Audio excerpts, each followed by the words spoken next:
이게 매우 중요합니다. 특히 이게 안 되는 두 그룹의 학생들이 있는데요. 매일 열심히 학원도 다니고 나름 열심히 공부도 하는 것 같은데 막상 얘기 나눠보면요. 그냥 좀 쩌들어 있는 애들이 있어요. 뭔가 이제 많이 하긴 하지만 늘 쩌들어서 막 의욕도 없고 막 눈빛이 흐리멍텅한 그런 애들이죠. 그리고 그런 아이들은 턱 헤딩 기회가 되면 유튜브와 게임에 광속으로 빨려 들어갑니다. 왠 줄 아세요?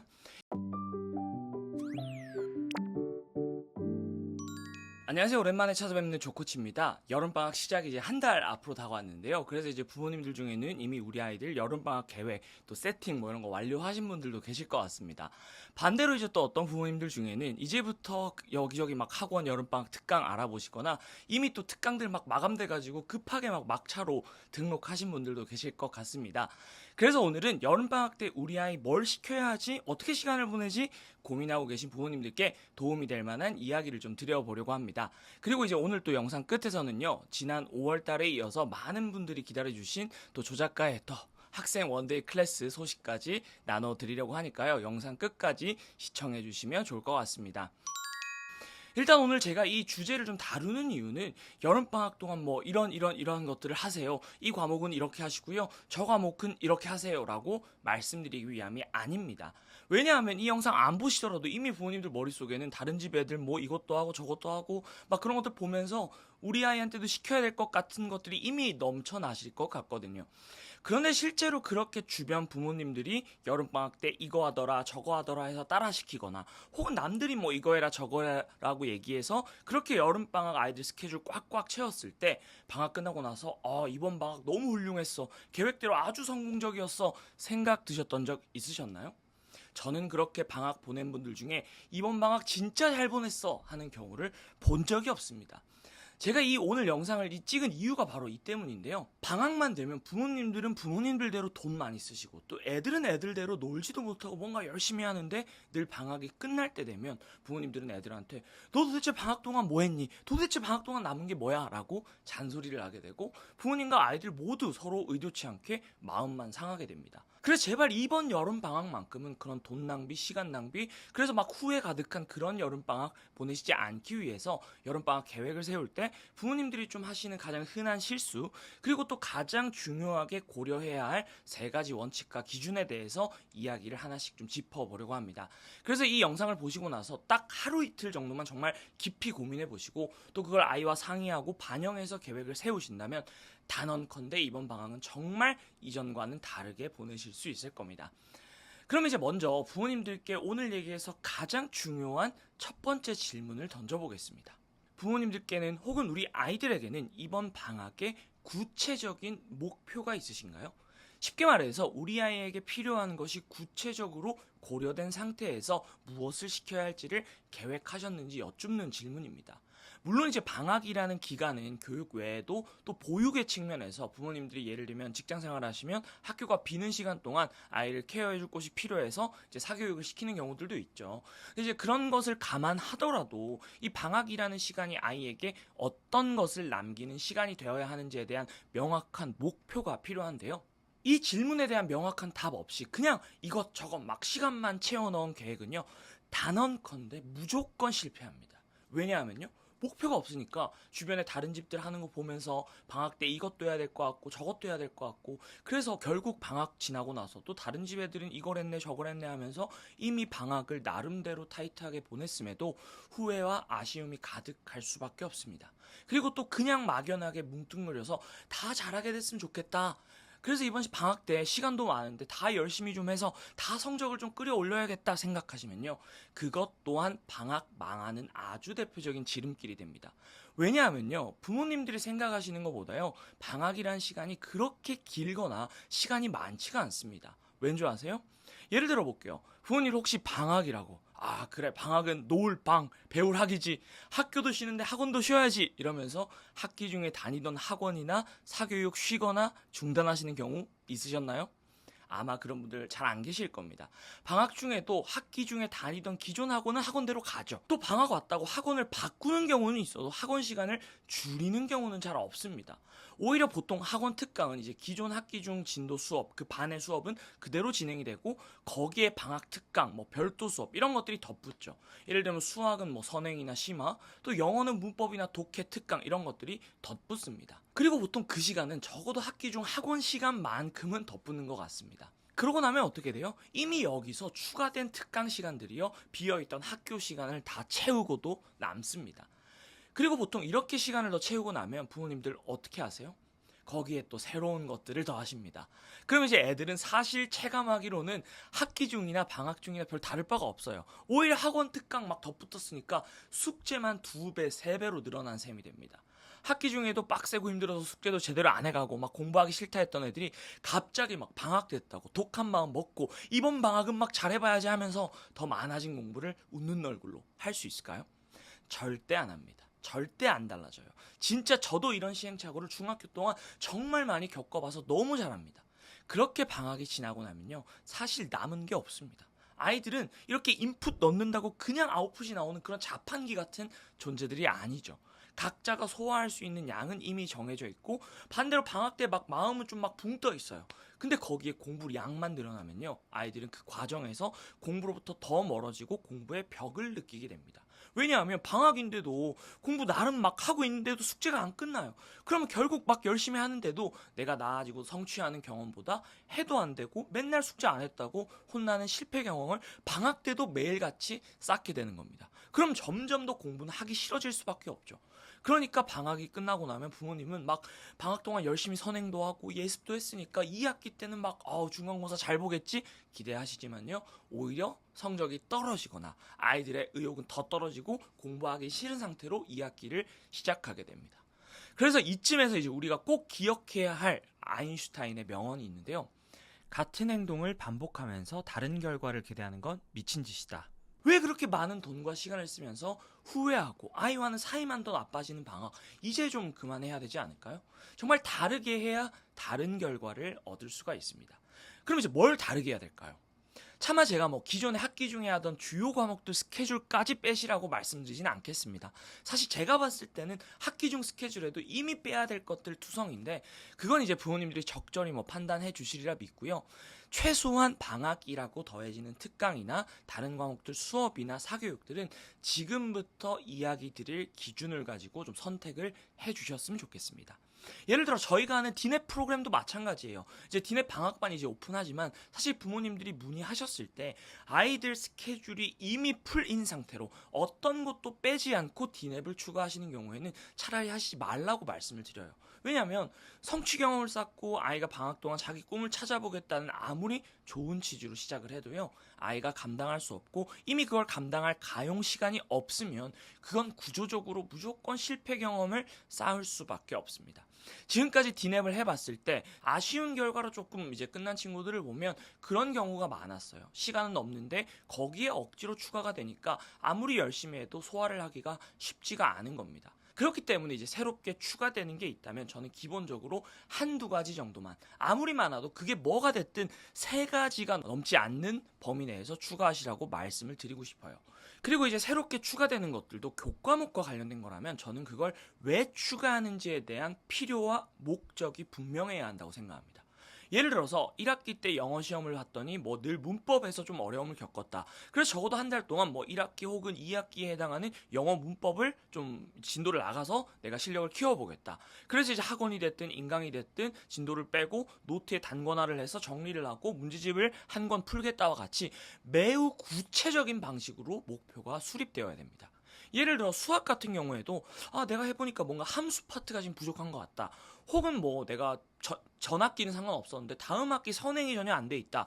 그러면 한 달 동안 내가 필요한 부분을 어떤 방식으로 얼만큼 공부할지 정하고 한 달에 맞게 할 수 있는 교재나 문제집 수를 정하고 또 한 달 동안 그래서 하루에 몇 시간씩 공부를 하면 내가 그걸 제대로 소화할 수 있을지, 그리고 내 스케줄상 그만큼의 시간을 낼 수 있는지를 확인한 다음에요, 그 할 것을 추가해야 합니다. 그리고 이런 과정을 통해서 가장 중요한 건 아이들 마음속에 늘 그랬던 것처럼 이번 방학 동안 막 이것저것 우물쭈물해서 어떤 것도 제대로 한 게 없는 그런 느낌이 아니라 내가 다른 건 몰라도 적어도 이번 방학 동안 이것만큼 내가 진짜 집중해서 제대로 했어. 제대로 실력을 끌어올렸어. 이것만큼은 끝내고 해냈어. 라는 마음이 들게 만들어야 한다는 겁니다. 쉽게 말해서 늘 말씀드리는 성취 경험, 성취감이라고 할 수 있죠. 그게 뭐든지 간에요. 그거 하나만 제대로 나오면요. 아이들은 2학기 때 달라집니다. 2학기를 맞닥뜨리는 마인드와 태도가 달라집니다.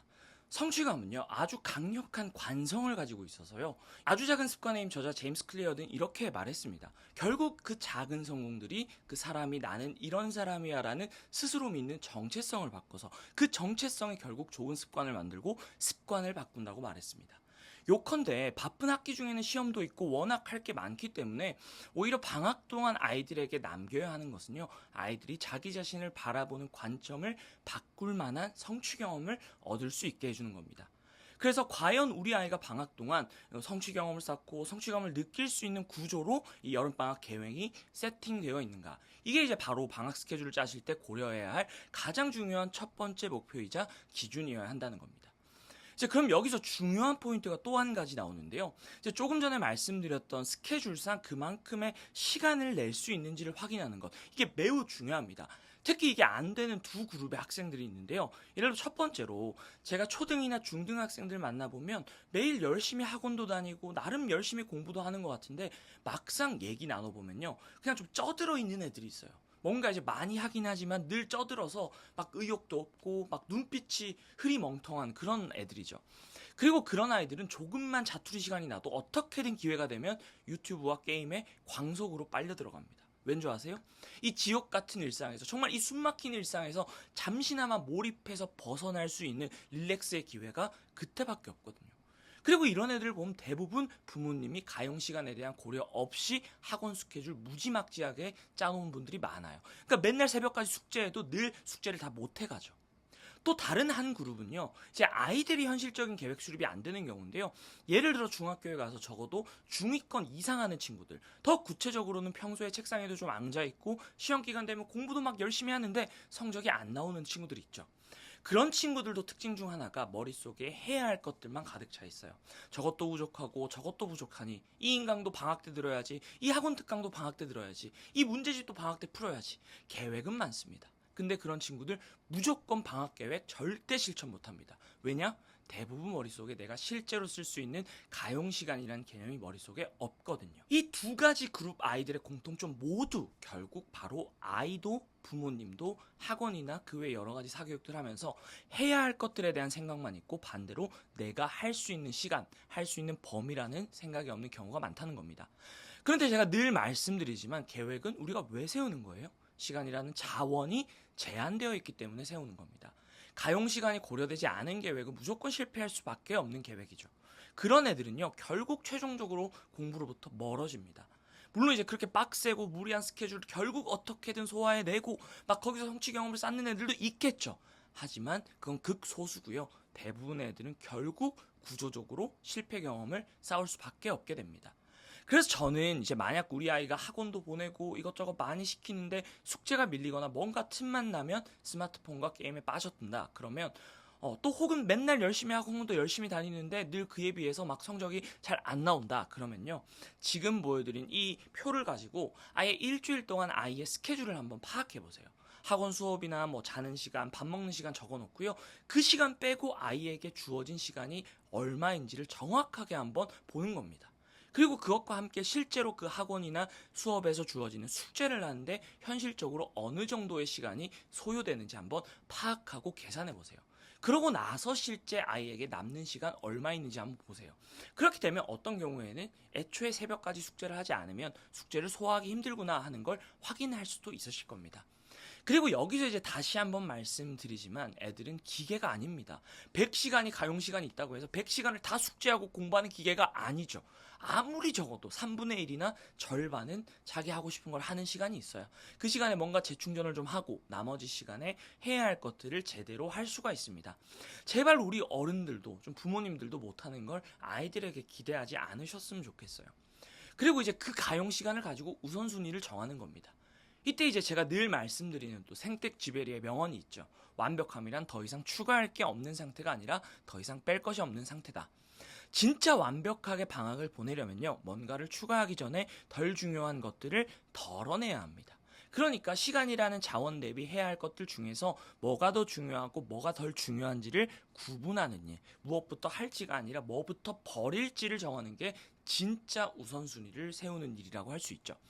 그럼 이제 여기까지 두 번째 포인트를 좀 정리해 보면, 결국 아이들이 방학 동안 성취 경험을 쌓고 진짜 끝나고 나서 남은 게 있는 방학을 만들기 위해서는 두 번째로 이제 주어진 가용 시간 대비 선택과 집중이 이루어져야 되고, 그러기 위해서는 학원이나 다른 것들을 세팅하기 전에 학원 숙제하는 시간이나 복습하는 시간, 재충전하는 시간까지 고려해서 과연 실질적으로 우리 아이에게 얼만큼의 시간이 주어져 있는가를 먼저 확인하셔야 된다는 겁니다. 그리고 우선순위를 놓고 방학 때 해야 할 것, 하지 말아야 할 것을 잘 구분하셔야 된다는 거죠. 그럼 이제 마지막으로 많은 부모님들이 놓치지만 아이들의 진짜 자기주도 학습을 위해서 꼭 방학 때 고려하셔야 할 한 가지만 말씀을 드리고 이제 영상을 마치려고 하는데요. 사실 이제 공부는요, 사람이 하는 거잖아요. 결국 공부라는 그릇에 지식이라는 재료를 열심히 담는 것도 중요하지만, 그 재료를 담는 그릇 자체가 성장하지 않거나 달라지지 않는다면 결국 시간이 지나서 더 많은 재료들을 담기가 어려워집니다. 그리고 보통 이 그릇을 우리는 뭐 자신감, 마인드, 꿈, 목표의식 등과 같은 동기부여라는 말로 주로 표현을 하곤 하는데요. 사실 이제 학기 중에는 내가 앞으로 뭘 하고 싶고 내 꿈이 뭔지 막 이런 것들 고민할 시간적 여유가 다소 부족합니다. 또 그런 꿈의 단서들이 될 만한 새로운 경험을 하는 것 또한 스케줄이 바쁜 학기 중에는 쉽지 않죠. 하지만 결국 제가 늘 말씀드리지만, 어떤 계기로든 내 꿈이 뭐고 공부할 이유가 뭔지에 대해서 언젠가 한 번은 깊이 고민해보고 그 고민에 대한 자신만의 답을 찾은 아이들이요, 초등학교 때보다 훨씬 더 어렵고 힘들어지는 중학교, 나아가 고등학교 공부에 있어서 공부가 아무리 힘들고 어려워도, 때로는 성적이 잘 안 나와도 다시 일어서서 공부를 해나갈 수 있습니다. 또 그런 아이들이 결국은 자신만의 서사를 만들어서 대학에도 잘 가겠죠. 그래서 결국 중학교, 고등학교에 가서 아이들이 쉽게 공부에 좌절하고 그렇게 공부에 담쌓는 이유는 사실 바로 이 동기라고 부르는 측면에서 문제가 생기기 때문입니다. 그래서 앞서 말씀드린 것처럼 계속 실패 경험을 쌓으면서 할 수 있다는 자신감을 잃고, 또 거기에 덧붙여서 이 어렵고 힘든 공부 계속해 나가야 될 이유를 못 찾으니까 결국 공부를 포기하거나, 하긴 해도 막 부모님들이 기대하시는 것처럼 치열하게 몰입해서 하기가 어려운 겁니다. 그래서 결국 공부를 열심히 하고 또 잘하는 애들이 성취 경험이 쌓여서 어렵고 힘들어도 결국 나는 잘 해낼 수 있다는 높은 자기효능감을 가졌거나, 혹은 내가 어렵고 힘들어도 공부해야 할 이유가 있어서, 즉 꿈이나 내가 뭘 하고 싶은지에 대한 답을 찾았거나, 적어도 이 둘 중 한 가지 이상은 가진 아이들이 공부를 잘해 나갈 수 있는 아이라고 할 수 있습니다. 그렇기 때문에 학기 중에는 할 수 없는 나의 진로나 하고 싶은 것에 대한 답을 찾는 데 필요한 경험을 할 수 있는 유일한 시간이 바로 방학이라고 할 수 있습니다. 그러다 보니까 사실 이제 부모님들 중에는 방학을 활용해서 아이와 함께 해외여행을 가서 막 더 넓은 세상을 보여주거나, 혹은 특별한 막 체험 프로그램 같은 것들에 참여를 해서 그런 경험을 쌓아주시기도 하죠. 그리고 물론 아이들에게 그런 것들이 매우 좋은 경험이 되기도 합니다. 그런데 이제 종종 부모님들 중에는 막상 그렇게 많은 돈과 시간을 쓰는 경험을 하고 와도 아이가 별로 달라진 게 없다거나 크게 뭐 느낀 게 없는 것 같아서 아쉽다 말씀하시는 분들이 계신데요. 그럴 때 보통 그런 경험을 하게 되는 케이스들의 좀 공통점이 바로 방학 때 그런 목적으로 부모님이 시도하셨던 그 경험이 사실은 아이가 하고 싶은 것, 관심 있어 하는 것과는 좀 동떨어져 있다는 점입니다. 그래서 제가 늘 말씀드리지만, 그럴 경우에 오히려 아이의 관심사와 동떨어진 그런 경험이나 여행을 막연하게 하기보다는 아이가 관심 있어 하는 걸 가지고 방학 동안 덕질하는 계획을 세워보시라고 말씀드리는데요. 이제 실제로 디냅을 하면서 부모님과 함께 방학 덕질 계획을 세워보라는 미션을 학생들에게 냈던 적이 있습니다. 그래서 아이들이 그 어떤 경험보다도 의욕과 설렘 마음을 가지고 방학을 맞이하는데 아주 큰 도움이 됐는데요. 예를 들어 지금 보이시는 것처럼 축구를 좋아하는 이 친구의 경우에 축구와 관련된 전시를 보고 직접 견학도 하고 영화도 보고 막 이런 거를 스스로 계획을 세웠고 굉장히 설렘 마음으로 방학을 맞이했습니다. 그리고 또 이런 관심사를 가지고 책을 읽고 글쓰기까지 확장을 할 수 있을 거고요. 또 이렇게 이제 만들기를 좋아하는 친구라면 실제로 방학 동안 만들기라는 작은 관심사를 가지고 실제 뭔가를 만들어 보는 성취 경험을 쌓고 또 그 관심사를 바탕으로 실제로 발명이나 과학 분야에 대한 독서와 진로 탐색으로 경험을 확장해 나갈 수 있을 겁니다. 결국 내가 하고 싶은 걸 이렇게 끝까지 파고 들어보면요. 결국 아이들은 그 안에서 자기 꿈이나 하고 싶은 걸 더 구체화하고 꼭 그 안에서 꿈을 막 정하지 않더라도 그 과정에서 몰입, 열정, 끈기라는 걸 키우는 경험을 하게 되고 동시에 목표를 세우고 계획을 세우고 실천하는 이 과정, 이 전반의 과정에서 문제 해결의 경험을 쌓게 됩니다. 그리고 그건 당장 눈에 보이지 않지만 마치 축구로 비유하면 히딩크 감독이 2002년 월드컵 때 선수들 막 체력 훈련부터 시켜서 남다른 성과를 만들었던 것처럼 결국 공부를 해나가는 가장 중요한 주체인 바로 아이 그 자체의 내적 성장을 만들 수 있게 됩니다. 그래서 꼭 이번 방학에 지금 말씀드린 아이가 관심 있어 하는 것, 그걸 한번 파고드는 경험 해보셨으면 좋겠고요. 그래서 오늘 이제 방학과 관련된 얘기 쭉 한번 드려봤는데요. 슬기로운 방학 보내시는데 오늘 제가 드린 얘기들이 도움 되셨으면 좋겠습니다. 그럼 이제 서두에서 말씀드렸던 원데이 클래스 얘기만 드리고 마무리를 하겠습니다. 이번 원데이 클래스는 디넵 여름방학반 개강을 맞아서 아이들이 이번 여름방학에 오늘 이제 말씀드렸던 것처럼 학습과 진로라는 측면에서 7월, 8월 2달 동안 스스로 내적인 성장을 만들어낼 수 있게 여름방학을 그저 막 학원 다녀야지 혹은 막 놀아야지가 아니라 내가 이번 방학 동안 진짜 이런 것들을 좀 해봐야지 스스로 목표를 세우고 구체적으로 그 목표를 달성할 수 있는 방법에 대해서 아이들의 눈높이에 맞춰 제가 이야기를 전하는 시간으로 만들어 보려고 합니다. 그래서 날짜는 6월 27일 다음 주 목요일 저녁 9시부터 10시까지 늘 그랬던 것처럼 줌과 유튜브를 통해서 동시에 진행이 되고요. 학생들은 아래 고정 댓글에 구글 폼 링크를 통해서 신청하시면 이제 줌에서 직접 소통하면서 라이브를 들을 수 있고 또 부모님들은 그 화면을 유튜브로 함께 보시면서 강의에 참여하실 수 있습니다. 참여를 원하시는 분들은 구글 폼을 통해서 신청해 주시고요. 5, 6월에도 금방 마감이 됐었는데요. 이번에도 이제 선착순 300명으로 진행을 하니까 필요하신 분들은 고정 댓글 통해서 신청해 주시기를 바라겠습니다. 더불어서 이번 여름방학을 맞아서 디넵도 이제 여름방학반 개강을 앞두고 있는데요. 디넵은 자신만의 꿈을 찾고 구체화해서 자신만의 유엔 영어 연설문을 만들고 또 라이브 수업, 멘토링을 하면서 매일 플래너를 써나가면서 공부 습관까지 형성을 하는 프로그램입니다. 그리고 이번 디넵 방학반은 오늘 말씀드렸던 것처럼 방학 동안 아이들이 성취 경험을 쌓고 공부 습관을 만들고 그리고 그 과정에서 자기 하고 싶은 것, 즉 꿈을 찾아서 앞으로 하고 싶은 공부를 좀 해나갔으면 하는 그런 바람을 가진 부모님들 중에 어떻게 그걸 부모로서 도와줘야 될지 모르겠다 하시는 분들을 위한 프로그램입니다. 그래서 이번 디넵 방학반은 학년은 초등학교 4학년부터 중1까지 참여가 가능하고요. 이번 디넵 시즌2에서 추가된 이제 1대1 멘토링 그리고 또 특히 이번 기수는 프로그램 7주차 즈음인 8월 24일에 진행되는 오프라인 원데이 캠프에 함께 참여할 수 있게 됩니다. 그래서 이 디넵 여름방학반 쇼케이스 설명회를 원데이 클래스와 동일한 다음 주 목요일 6월 27일 점심 12시에 유튜브 라이브로 진행합니다. 디넵으로 이번 방학 동안 좀 아이에게 변화의 계기를 만들어주고 싶은 분들, 또 사춘기 자녀들과 관계에 좀 변화의 포인트를 만들어주고 싶은 그런 분들은 이제 고정 댓글 링크 통해서 알림받기를 신청해 주시고요.